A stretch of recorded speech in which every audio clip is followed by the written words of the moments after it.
নারকেলডাঙ্গার অভিজিৎ সরকার খুনের মামলা, ভোট পরবর্তী অশান্তি মামলায় চার্জশিট পেশ চার্জশিটের নাম নারকেলডাঙ্গার তৎকালীন ওসি শুভজিৎ সেনের। এছাড়াও আরও দুই পুলিশ কর্মীর নাম রয়েছে চার্জশিটে। নাম রয়েছে পরেশ পালের।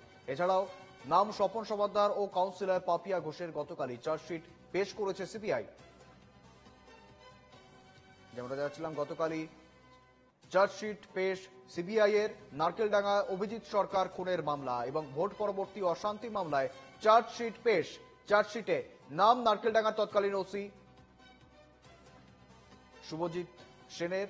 এছাড়াও আরও দুই পুলিশ কর্মীর নাম রয়েছে। চার্জশিটে নাম রয়েছে পরেশ পালের। এছাড়াও নাম স্বপন সমাদ্দার ও কাউন্সিলর পাপিয়া ঘোষের।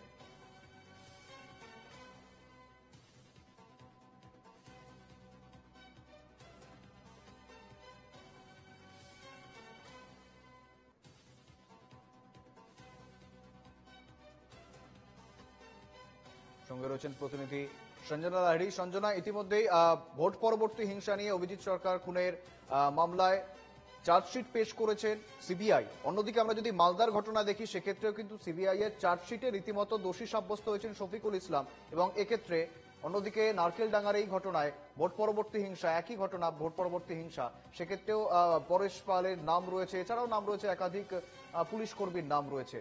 বর্তমানে এই ঘটনার পর কতটা আশাবাদী যারা ভিকটিম তাদের পরিবার? পরিবার দীর্ঘ 4 বছরের লড়াই, অর্থাৎ 2021 সালের বিধানসভা ইলেকশনের ঠিক পরবর্তী সময় যে ভোট পরবর্তী সন্ত্রাস হয়, তাতে কিন্তু এই শিকার হন অভিজিৎ সরকার এবং পিটিয়ে খুন করা হয়। এর আগেও দেখা গিয়েছে যে সিবিআই অনেকগুলো চার্জশিট পেশ করেছে এবং তাতে 18 থেকে 20 জনকে দোষী সাব্যস্ত বলা হয়েছে। গতকাল সাপ্লিমেন্টারি চার্জশিট, এবং যে চার্জশিট বলা যেতে পারে সব থেকে বেশি গুরুত্বপূর্ণ, কারণ এই সাপ্লিমেন্টারি চার্জশিটে কিন্তু সব থেকে দাগা বা বলা যেতে পারে হেভিওয়েটদের নাম রয়েছে। কাদের নাম রয়েছে? অর্থাৎ বিধায়ক কাউন্সিলর পরেশ পালের নাম রয়েছে, স্বপন সমাদ্দারের নাম রয়েছে, কাউন্সিলর পাপিয়া ঘোষের নাম রয়েছে, তৎকালীন নারকেলডাঙ্গা থানার ওসি শুভজিৎ সেন, এছাড়াও আরো দুইজন পুলিশ কর্মীর নাম রয়েছে।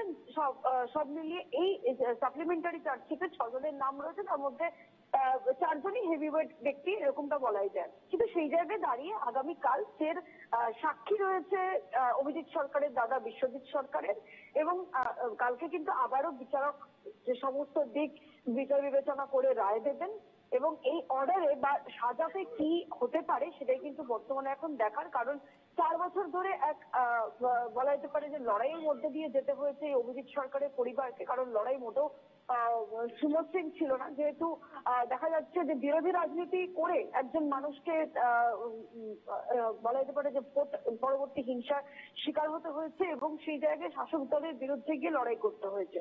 সবটা মিলিয়ে সিবিআই যে তদন্ত, তাতে কিন্তু যথেষ্ট পরিমাণে স্যাটিসফাইড অভিজিৎ সরকারের পরিবার, এবং তারা কিন্তু আশাবাদী যে আগামী দিনেও তাদের এই তদন্তের পরিপ্রেক্ষিতে সুচারু রায় দান করবেন বিচারক, যেমনটা পরিবার সূত্রে বা সিবিআই সূত্রে জানা যাচ্ছে। ধন্যবাদ সঞ্জনা।